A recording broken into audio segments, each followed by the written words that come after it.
Too many weeds in here, man. I'll just get weeds all over the camera. We'll do it when we get out in the river.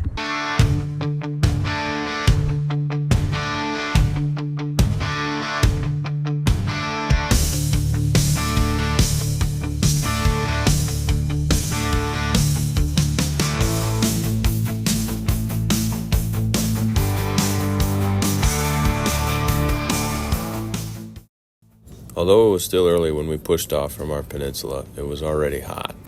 This was the first morning of the whole trip that we left camp with a written plan.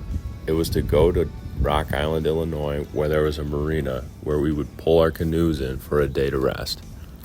We made a quick stop at a gas station because it was so close to the river, filled up our water jugs, topped off the ice, and got back out there.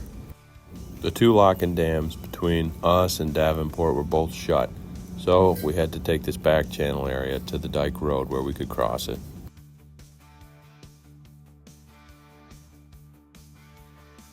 The circular leaves are lily pads. Those are in bloom right now. All this green in between is called duckweed. That sticks to your paddle when you pull it out of the water. This is a wetland flower called a pickerel weed. Mowgli spotted and identified it for the first time today. We carried all our junk up out of the water and over the dike. My cart's busted, remember, so Mowgli gets to use wheels and Dottie and I carried mine by hand.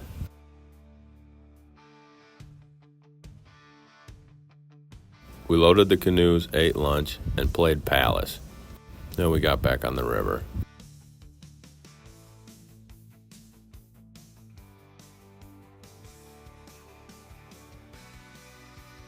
This boat was the only one we've seen underway in the last 10 days or so.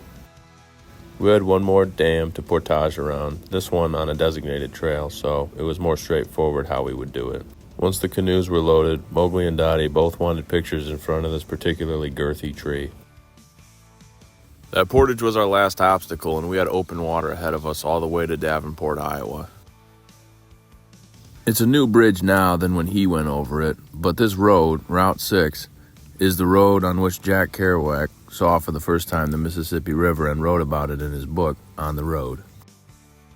And here for the first time in my life, he writes, I saw my beloved Mississippi River, dry in the summer haze, low water, with its big rank smell that smells like the raw body of America itself because it washes it up. Rock Island, railroad tracks, shacks, small downtown section, and over the bridge to Davenport, same kind of town, all smelling of sawdust in the warm Midwest sun. Of course, Kerouac went over the top of it, and we paddled beneath. But he would have had a different impression of the place had he saw it now. He probably would have written about the booming stereos of the 4 lanes of cars on either span of the bridge, and the blocky glass buildings that don't really belong on the side of a river. Davenport, Iowa has lost its smell of sawdust since he was here, and the river's gotten a little higher, too. But I think he would still call the Mississippi his beloved.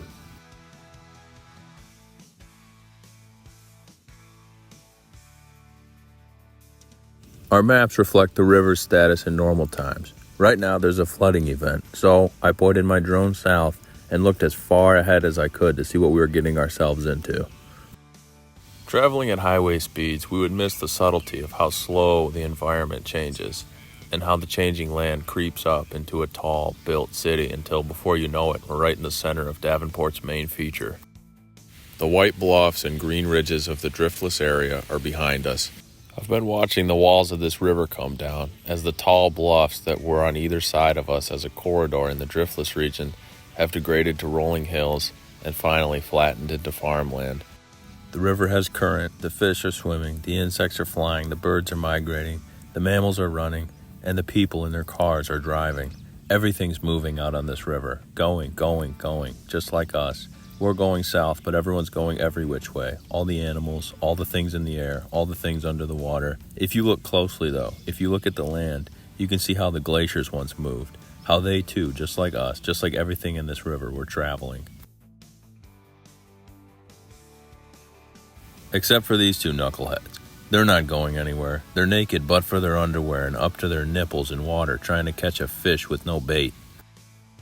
We scored big when we came into the park and found this little cabana, only accessible by water because the road to it was flooded. We claimed the little structure as home sweet home for the night. I cooked supper for the 3 of us. fresh ground beef tacos with onions, corn, beans, lettuce, avocados, and cheese. We had a good dinner, clear skies, and refreshing water. Really, what more could you ask for?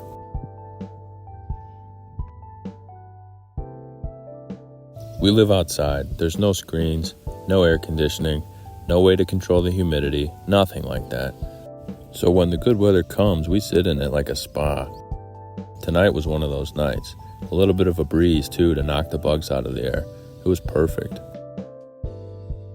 I could not think of a better possible way to spend my time than exactly this.